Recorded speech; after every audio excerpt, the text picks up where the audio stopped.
Bentley drops cylinders, increases performance with the Bentayga Speed that Uber 12 has gone, but a 641 HP V8 delivers even more urge, and now there's a drift mode that Uber 12 is out.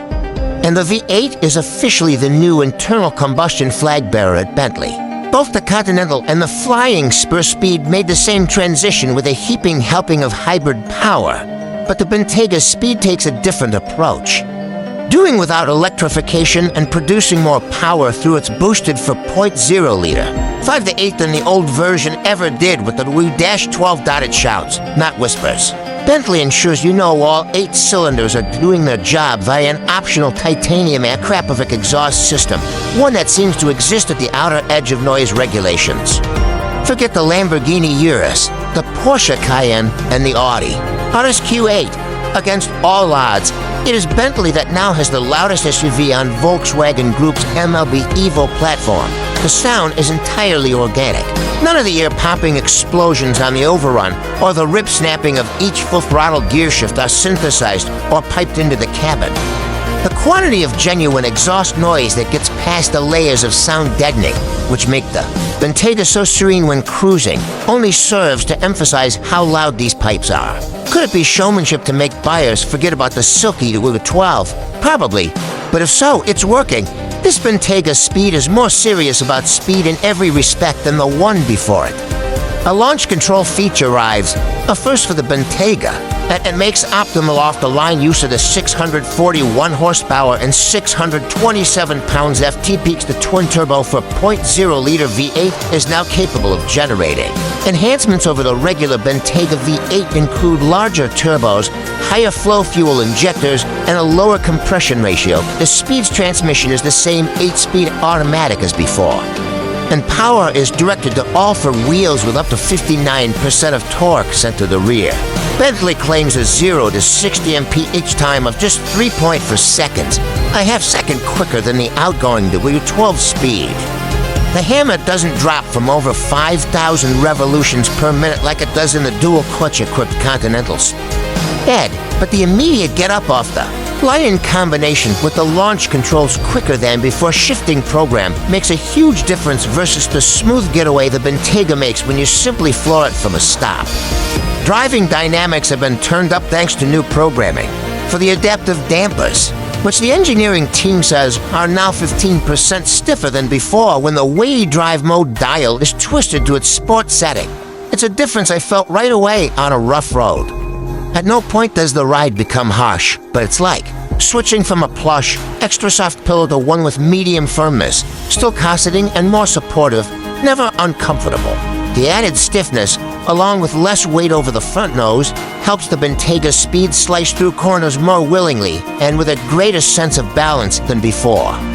Bentley's 48-volt active anti-roll bars, which counter lean, are still putting in heavy work when called upon. New 23-inch wheels shod with specially developed Pirelli P0 summer tires let this 6,614-pound beast hang out of corners at much greater G-forces than my natural expectation. And while the brake pedal offers valet levels of easily modulated mush, the Speed still packs the largest brakes of any car in the world. Carbon ceramics will be a popular upgrade.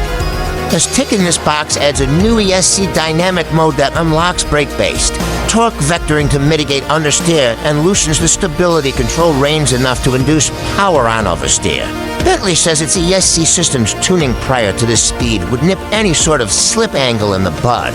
But now the Bentayga can indeed be persuaded to dangle some angle on loose surfaces.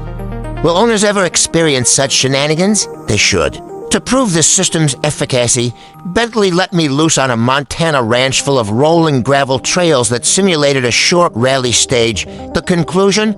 It will drift. Patience is key. But as long as you set the weighty beast up not to understeer, off the gravel surface on corner entry, swinging the tail out is easy work. Don't mind the fact that you're flinging rocks up into the gorgeous and uber-expensive paintwork. And the Bentayga Speed's willing to let you live out your XSTI or Gia Corolla rally car dreams. Getting realistic, probably 0.01% of Bentayga owners will ever replicate that specific scenario, but the same principles apply to winter driving. Anyone using their Bentayga Speed to get to the ski slopes will find that a much more entertaining ride is accessible up the mountain's snow-covered switchbacks than before. Only one of the Bentayga's newfound dynamic abilities comes at the cost of pure comfort, that being the 23-inch wheel option. I didn't drive an example with the 22 inches, but Bentley engineers admit the smaller wheel does come with a small ride quality reward. That said, the only SUV on the market that surpasses the Bentayga in sheer on-road refinement is a Rolls-Royce Cullinan. And that competitor has nearly none of the sporting aspiration this Bentley does, the Bentayga. Speed's comfort in Bentley. Dynamic modes offer identical ride quality to non-speed models, and should you want the exhaust to shut up, the valves on the Akrapovič exhaust stay closed here. Additionally, there is a redesigned standard sport exhaust that comes with the Speed if exuberantly announcing your presence to the masses isn't a priority. But I can't imagine wanting anything but the most childish sound available on the Speed. The rawest part of the Bentayga deal is maintained into this W12-less era, that being to my eyes that neither the exterior or interior design inspire like Bentley's other offerings do that, yes.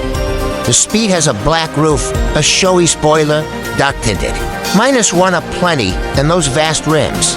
But it still generally looks like the same Bentayga that's been peddled since the SUV's 2015 debut. The 2020 refresh improved things. But the Bentayga still blends into the background when parked next to standouts like the Aston Martin DBX or the Lamborghini Urus.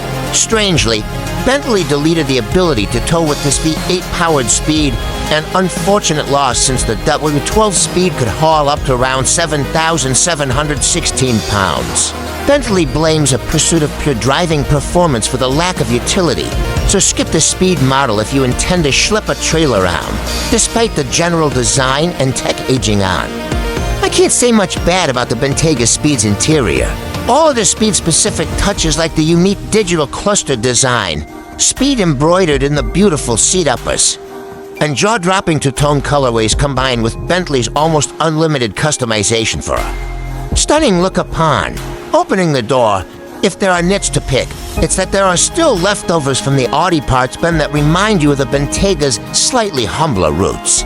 Don't drive an RSQ8 before the Bentley, though, and you'd never be the wiser, because there isn't one item you'll interact with that doesn't feel fitting to this SUV's mega price point. Whether or not current Bentayga Speed owners should trade up for the new version depends entirely on your value structure. Matthias Rabe, Bentley's R&D boss, admits there was an enthusiastic run to snap up every last W12-powered car Bentley could screw together, Bentayga included. Cylinder count can be an undeniable factor when there's still a V12 in the rolls.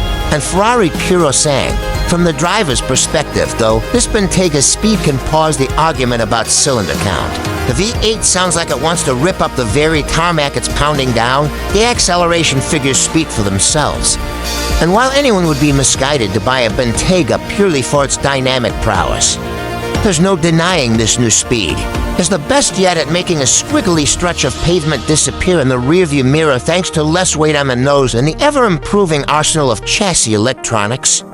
Keeping things topside up still even go full drift mode come wintertime. A change that only the truly dedicated will appreciate. Bentley could have made this Speed a hybrid just like the others, but it made a conscious choice to forgo that path in the pursuit of obnoxious performance purity. The big W12 might be gone, but Bentley's heart remains firmly on the right track.